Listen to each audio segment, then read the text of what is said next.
दोस्तों class 12th वार्षिक परीक्षा 2025 विषय इंग्लिश के प्रश्नों का उत्तर लेकर आए दोस्तों। चलिए हम चलते हैं डायरेक्टली प्रश्न के उत्तर की ओर। तो पहले हम सेक्शन ए की ओर चलते हैं। सेक्शन ए जो अनसीन पैसेज दिया इसको आप यहाँ से देख लेंगे। एजुकेशन इज सब सिस्टम ऑफ द वर्ल्ड, यहाँ से आप इस पैराग्राफ को मिला लेंगे और इस पैराग्राफ मिलाने के बाद हम चलते हैं अगले पेज की ओर।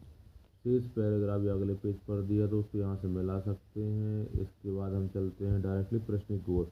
इसका जो पहला क्वेश्चन है कि एजुकेशन इज ए सब सिस्टम ऑफ द वेदर, इसका जो आंसर है वो ए नंबर का सोशल सिस्टम दूसरा है। दूसरे का जो आंसर है वो सी नंबर का है और तीसरे का जो आंसर है वो ए नंबर का है और चौथे का जो आंसर है वो बी नंबर का है और पांचवे का जो आंसर है वो ए नंबर का है और छठवा जो है वो ए नंबर का इसका आंसर है। अब एक बार पुनः देख लें, डायरेक्टली दोस्तों आंसर ही बता दे रहे हैं, क्वेश्चन आपने पढ़ लिए होंगे।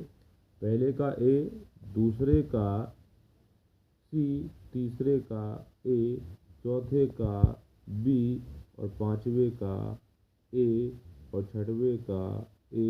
दोस्तों क्वेश्चन ये आगे पीछे आपको मिल सकते हैं, ऑब्जेक्टिव आगे पीछे हो सकते हैं, तो क्योंकि ये 4 सेटों में पेपर आया है तो आप यहाँ से मिला सकते हैं, लेकिन क्वेश्चन सभी के एक से आगे पीछे ही हो सकते हैं। चलिए इसके बाद आगे बढ़ते हैं। इसका 7वां है, 7वें का जो आंसर है वो बी है। 8वां जो है उसका जो आंसर आपका सी द फैमिली है।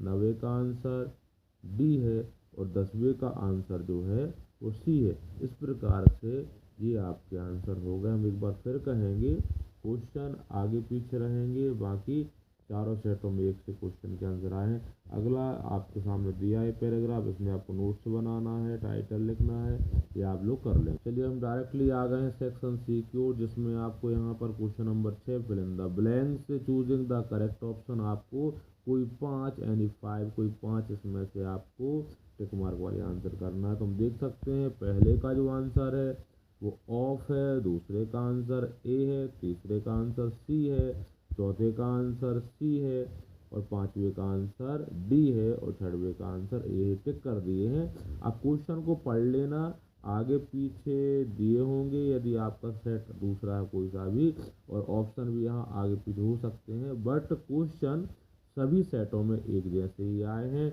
अकेले प्रश्न आगे पीछे ही हुए हैं। चलिए इसके बाद दो डायरेक्टेड आप लोग कर लेंगे। हम चलते हैं जरा टिक मार्क की ओर सबसे पहले। चलिए हम डायरेक्टली यहाँ पर आ चुके हैं सेक्शन डी को, जिसमें एक आपको पैसेज दिया है, पैसेज आप यहाँ से मिला सकते हैं। चलिए इस पैसेज के बाद अब यहाँ पर हम चलते हैं क्वेश्चन आंसर की ओर। तो पहले का जो आंसर है वो सी है, दूसरे का जो आंसर है वो सी है, तीसरे का जो आंसर है वो डी है, चौथे का जो आंसर है वो बी है और पांचवे का जो आंसर है वो ए है। बार बार मैं कहूँगा दोस्तों, आप परेशान नहीं होना, सेक्शन डी में भी क्वेश्चन आगे पीछे रहने वाले हैं, पैराग्राफ आपको आगे पीछे रहेंगे, क्वेश्चन भी आपका पहला दूसरा आगे पीछे हो सकता है, ऑप्शन भी, लेकिन आंसर सभी के एक से और सभी में प्रश्न आए हैं। चलिए हम आगे पैराग्राफ की ओर चलते हैं। तो इसका देखेंगे अपन, जो क्वेश्चन है the world in the abstract that means the jump is, इसका आंसर बी है। आगे बढ़ेंगे। इसका दूसरे का आंसर ए है, तीसरे का आंसर सी है। अगला पैराग्राफ देखेंगे, यहाँ से हम इसको मिलाएंगे, यहाँ से पैराग्राफ देख सकते हैं। अब इसका जो आंसर है तो पहले का नियर अकोस्ट है, दूसरे का पाइन है, तो यहाँ पर आपको पाइन्स लिखा है, ये देख सकते हैं पैराग्राफ में। इसके बाद तीसरा जो है, तीसरे का आंसर सी है और चौथे का आंसर डी, चौथे का आंसर डी नहीं, चौथे का आंसर ए है। तो चेक कर लें, पहले का बी, दूसरे का ए, तीसरे का सी और चौथे का ए।